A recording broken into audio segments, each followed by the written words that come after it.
Here we go again, everybody. It's time for another Harry Potter video. I was going to sing the Frozen song. What's the Harry Potter song? Dum dum Dum dum dum dum dum. Oh, okay. So, what? We have Fantastic Beasts. Yes, we were I just was talking thinking about of buying them and then I realised. No, we have this magical Blu-ray set. Oh, it's not in focus. Wait, we have this magical Blu-ray set. This Fantastic Beasts there that we bought recently, and it has all 8 Harry Potter films, 2 Fantastic Beasts films, and about 6 million special features all in this one box set, which is a beautiful thing. Yes, I appreciated the word choice in that sentence. What did I say? A magical box set. Magical box set. Did I think I meant that because it's Harry Potter, but it just kind of came out He doesn't naturally. really remember if he was joking or not. Yeah, I know. I don't know. I make jokes all the time. I'm just that kind of guy. I'm curious before we talk about anything. Do you know what that symbol on the front of the box is called yet? I was looking at it last night. Is it something to do with Horcruxes? Kind of. That's fine. No one commented. We should make this clear that I have seen the Harry Potter films before, but they were a good 3 years ago now, and I've only watched them all one time. That's crazy. So what I decided to do in lockdown, just to catch everybody up, was to start reading the books. And I thought I'd read a book, watch the film.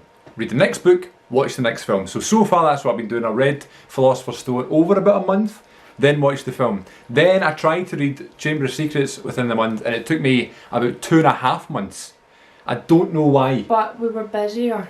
We were busy. And it was nicer weather when you were reading Philosopher's Stone, so we were outside. True. And you were reading, whereas in here there's too much TV to watch. That's true, and also because we were, things were becoming a bit more accessible again in terms of going out and making plans and doing stuff instead of being in the house all the time.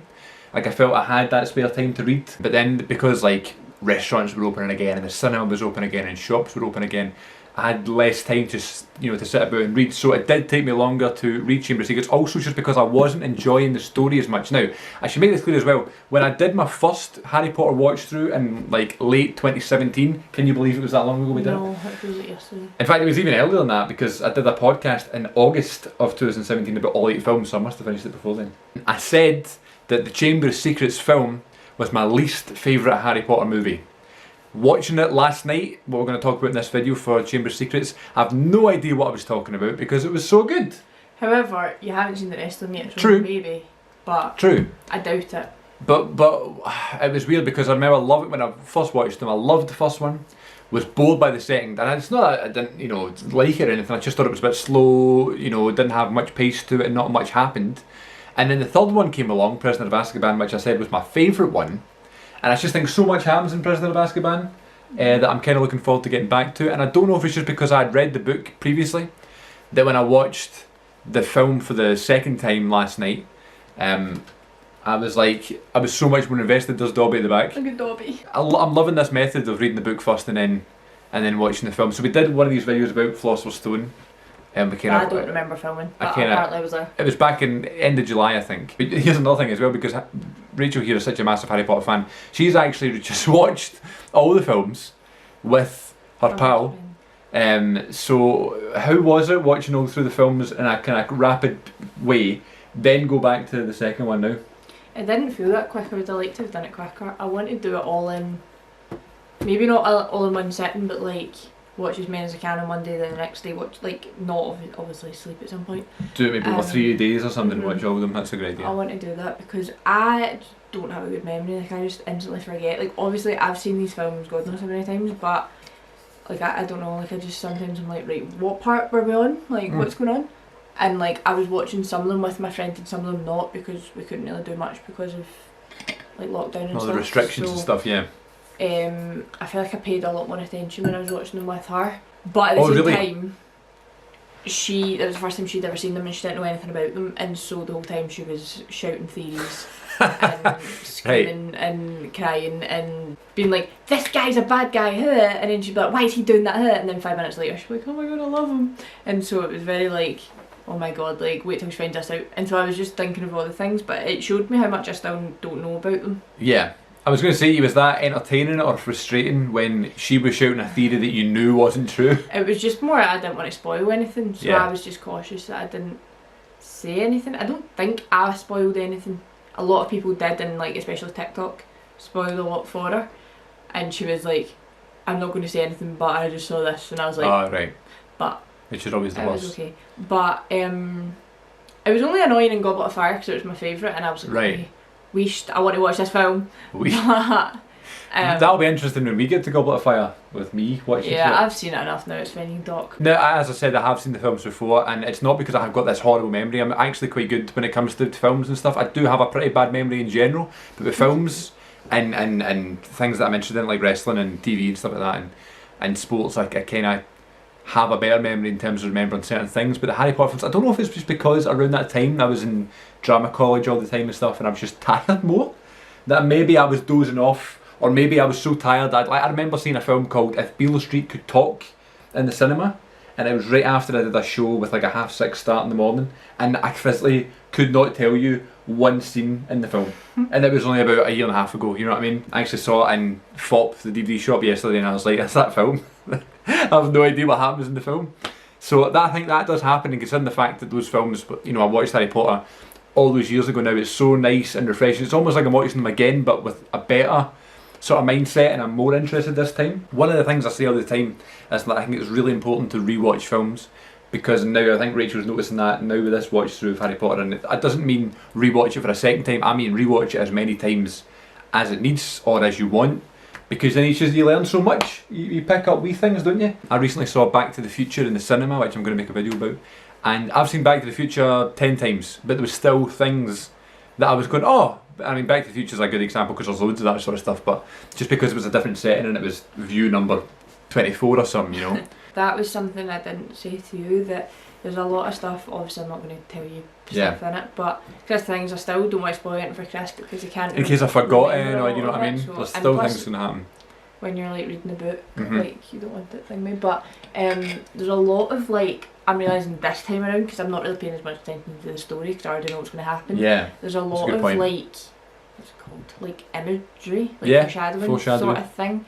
Not to the last film, but there's just like a couple things that I was like, oh my god, no way they put that in there. And then like Keris would be like, what? And I'd be like, doesn't matter, like can't tell you. Rachel's like reacting to something 6 films early. I was like, never mind, sorry. That's interesting. How were you watching this film then, again? Because, I mean, where do you rate Chamber of Secrets in your head? I don't have an order of Harry Potter films, I really don't. My favourite's just Goblet of Fire, but when I rewatched them, like, the past month, I'd say I was rewatching them, I never really watched Chamber of Secrets. I watched it, we started it at like... That's right. I started it, I was on my own. I watched it at like 3 in the morning, and it's like the longest film, and so it got to like 4:20, and I was half asleep on the couch, and so I turned it off right before they actually go into the chamber, so I saw all of it leading up to it, but I was like, it's fine, I'll watch it in the morning, and then I never watched it, and I just went on to Azkaban, so it was nice this time. I kind of got to rewatch it then, but it was a bit out of order, but it was whatever.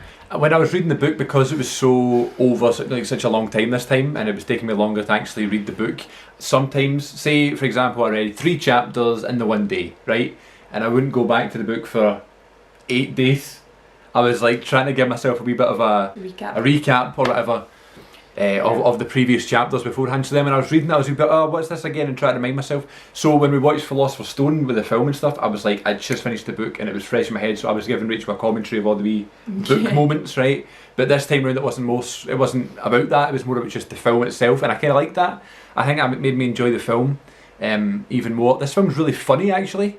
I know Harry Potter's funny. A lot of them are wee. Yeah. I think the most underrated funny one, in my opinion, what was I telling you? Was it part 1 or was it... I think you said Half-Blood Prince. I think it was Half-Blood Prince. I get them mixed up because I watched them all so close together. I think it was Half-Blood Prince. It's so funny without you even realising that it's going to be funny, and then just...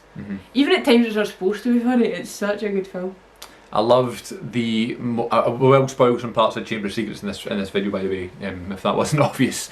But I love when the wee clues are hinted towards who is behind opening the chamber and that sort of thing. I love the way it's done in the film, with like the writing of the blood on the chamber and that sort of thing, and Ginny Weasley being abducted, and which is a bit dark. Which is a bit dark. Do you know what's really dark?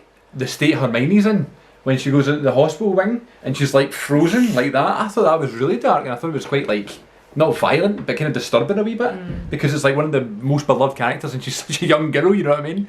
And she's like that. I'm trying to age... They're like 12? 12, I said, because 14 in Goblet of Fire. I just read the first chapter of Prisoner of Azkaban today, and it was just Harry's 13th birthday. So look at that cover is amazing. And I love the colour. The covers of the books. What? I'm not going to look at them. Spoilers. Oh yes, good shout. Yeah, so I didn't want to look at the covers of the books before I'm going to read them. I'm going to kind of review. I've seen them before, but in terms of being fresh in my mind, I want to take it out the shelf and be like, oh, this is the cover. They're in the box set in my bookshelf. They're all like that, right? So I don't know right now what the covers are going to be. So when I was going to get Prisoner of Azkaban, I took it out the shelf and I was like, oh, look at that cover.